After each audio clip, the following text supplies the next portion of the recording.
Staying in the public eye as a world leader is no easy task, especially when things aren't going your way. One day, your lawyer's home is being raided by the FBI.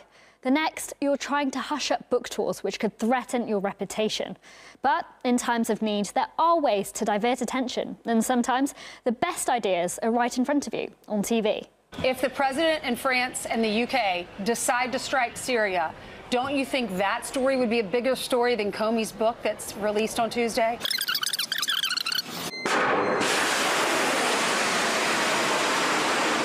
A short time ago, I ordered to launch precision strikes on targets associated with the chemical weapons capabilities of Syrian dictator Bashar al-Assad.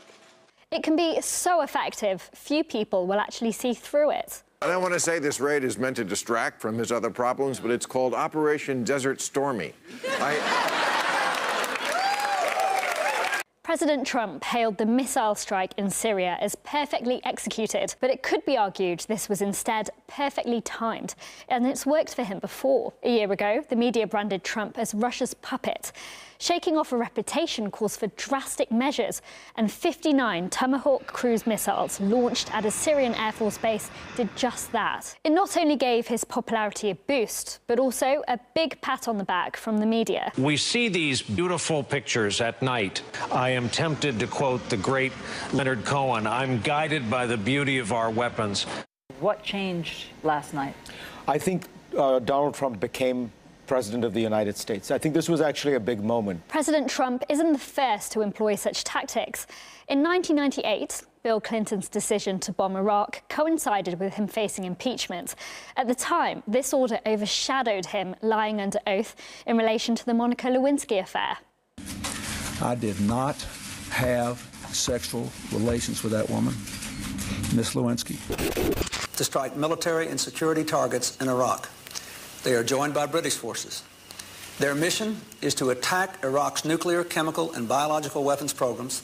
Saddam Hussein must not be allowed to threaten his neighbors or the world with nuclear arms, poison gas, or biological weapons. Now anti-aircraft fire everywhere. Oh, no! Who can forget the actual Operation Desert Storm, launched by President George H.W. Bush? With the economy in recession, the Gulf War boosted his approval ratings. I have therefore directed to eject the Iraqi army from Kuwait.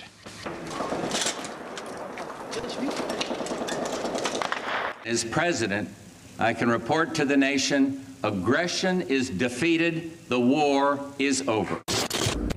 You don't have to look too far back in history to see world leaders employing distraction tactics.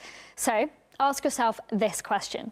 What would dominate an international media narrative? The possibility of a global war or the domestic troubles of a Western country? You want me to produce your war? Not a war, it's a pageant. We need a theme, a song, some visuals. We need, it's a pageant.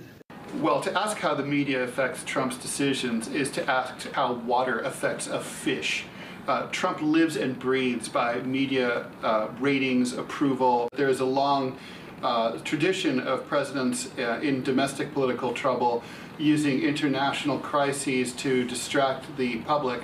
And certainly, at bare minimum, you have to think that that's a happy side effect of military action. So in terms of the attack on the Syria that we saw over the weekend, it does seem it's a distraction. It gives the president something to talk about other than Stormy Daniels and the other issues that he's contending with after the rifling of his personal lawyers' offices.